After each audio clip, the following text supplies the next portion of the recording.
Palakpakan po natin si Presidente. Welcome back, boss, to Kamsur.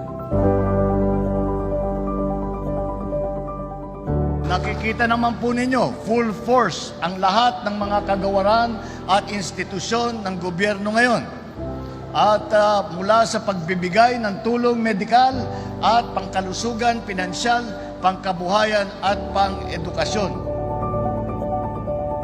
Kami po ay nagagalak na makasama kayo ngayon sa paglunsad ng bagong Pilipinas Servicio Fair dito sa Camarines Sur.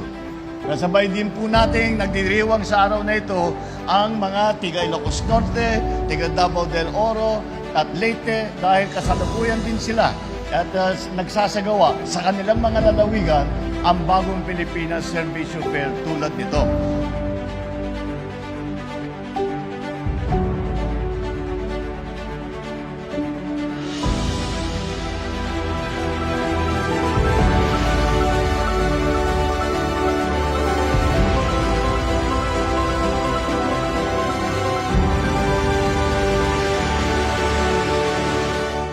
Nais ko pong magpasalamat sa mainit ninyong pagtanggap sa akin dito sa Kamsur.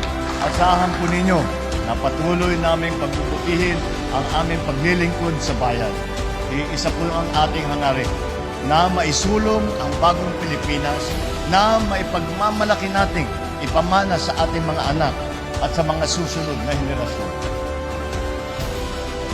Basta't nagkakaisa, walang pagsubok o kahirapan ang hindi natin kakayanin. Muli, maraming salamat at maligayang pagdating sa bagong Pilipinas.